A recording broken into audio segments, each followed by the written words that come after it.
Ford built a prototype Mark 6 Fiesta RS which almost hit production but didn't quite make the cut, and I think it's one of the saddest missed opportunities in all of hot hatchback history. Particularly now that the Fiesta has come to the end of its life, it would have been a nice addition to the selection of fast Fiestas we have available to us, and probably would have kicked off more fast Fiestas for the foreseeable future if it wasn't cancelled in the way that it was. So what happened? Let's get straight into it.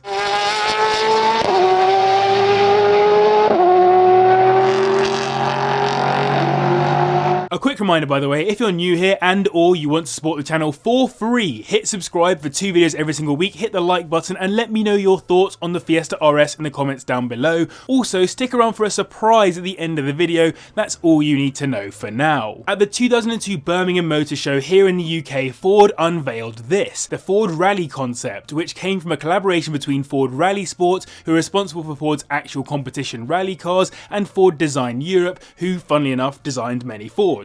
This is not the car we're talking about in this video, but it's hugely important for the development of that car, so hear me out for a second. The idea behind these two companies coming together to work on this car was to make something that was best of both worlds, a performance car developed with motorsports engineering with the detailed and more attractive designs that a pro design team can pull together. And honestly, it's utterly beautiful, at least in my opinion. The aggressive slashes around the car, the roof scoop, the massive wheel arches, the wing, the alloys, the stripped out rally interior, all that put together makes a stunning little formula ready to take on some rallies. Unfortunately, the trail kinda ends a bit abruptly with this car though, as it appeared in a couple of video games, and there are multiple news stories showing that Team RS have built this Fiesta RallyeConcept into a Super 1600 race car for the Junior World Rally Championship, with a young Jari-Matti Latvala driving it in the 2004 season, but to be honest, it looks most like the customer teams of Team RS all went for the Puma instead predominantly. There is footage of Latvala driving the Super 1600 Fiesta though, having searched through the depths of the internet, and he complained about it not being reliable but having a lot of potential. This video has quite a lot on wasted potential, by the way, so stick around for that. But I can confirm to Latvala's woes, the 2 rounds that the Fiesta was used in Turkey and Greece ended in retirement as a result of reliability not painting the car in glory, and of all the 11 events the car took part in that year, it only finished twice. It has continued to compete in a bunch of national rally championships since then, but it's not a hugely popular car. But I digress. This RallyeConcept, which formed the basis for that Super 1600 JWRC car, also formed the basis of this, the Mark 6 Ford Fiesta RS. It was unveiled at the 2004 Geneva Motor Show alongside the new Fiesta ST, which we all know and love, as well as the JWRC rally car previously mentioned. The thing you'll notice immediately is that the JWRC car and ST both went on sale for you to buy, and this stunning RS didn't, but we'll get onto that in a second. The Fiesta RS came as a surprise to many, as people expected the ST and got this even cooler car,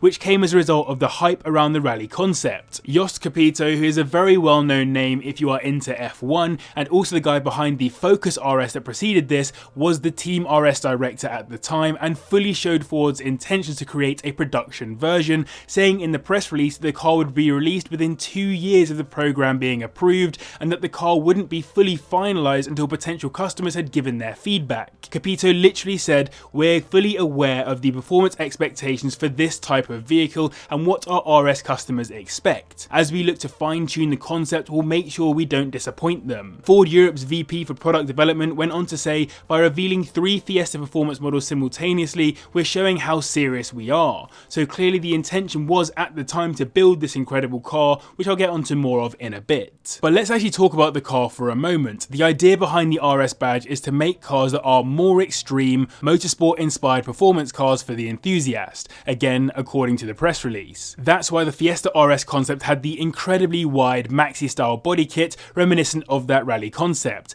as well as a more powerful 2-litre Mondeo derived engine expecting to put out up to 200 brake horsepower, though officially written as more than 180 PS, plus the interior which looks almost production ready in how clean it is, with the bucket style seats, race wheel, RS badging and all the rest. Ford also specifically mentioned that the engine would allow tuners managed to modify it and get even more potential out of it, catering to a key trend at the time for max power style cars, where everyone and their mums were tuning their cars and putting on mad body kits, putting on underglow, etc, etc, etc. It has JWRC inspired alloys, white calipers and exhaust tip, lower and stiffer springs tuned towards cornering, wider wheel track which is only 20mm less than that of a JWRC, and all in a wonderful little hot hatchback. The idea was that you'd have the standard Fiesta with all its different specs, the ST as the easy to own and insure but still fast and fun car, the RS as the focused enthusiast motorsports derived car, and then the JWRC as the rally car for customer teams. And to be honest, this was likely part of the problem. What that tells me is that there was so much potential for this little Fiesta RS and Ford knew it. But at the same time they clearly knew that it might not happen unless there was enough hype,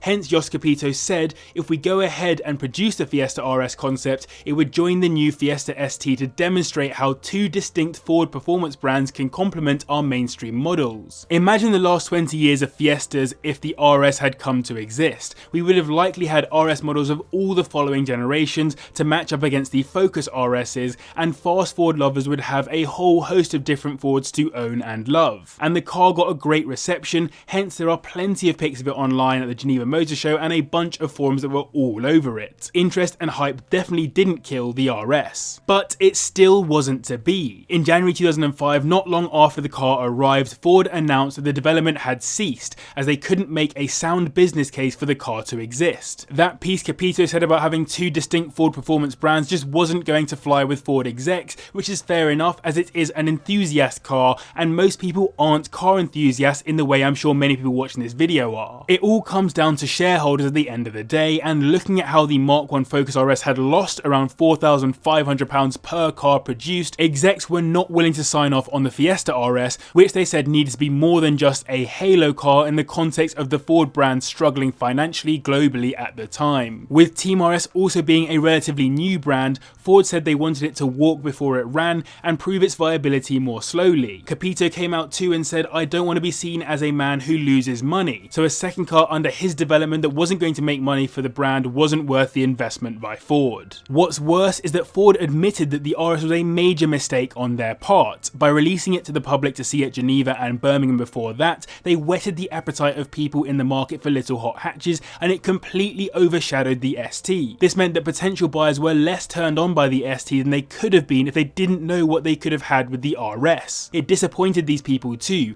as Ford drummed up interest that they couldn't satisfy, like kinda clickbaiting potential customers. This also meant that brands that did invest in more aggressive versions of their super mini hot hatches took some of Ford's potential market share, such as Renault with the hugely popular Clio RS. It was basically a compounded problem for Ford, especially given they were already lacking cash. And part of that problem for Ford was that the car was likely to get a lot of demand here in the UK based on how much hype there was behind it, but much of the rest of European markets weren't interested enough to make the project financially viable. The car was likely to cost around £17,000 at the time, which would be almost 30k in today's money, which is about the same as STs are today, but there wasn't as much of a market for that kind of car at the time. So that context is basically why we've had Fiesta STs all the way through to today, and being realistic, the Fiestas we've seen since probably aren't a million miles away from what they would have been in RS guise, especially considering the interest in building WRC homologation style cars was in decline until the GR Yaris came out and shook things up. But still, how cool would it have been to have owned one of these?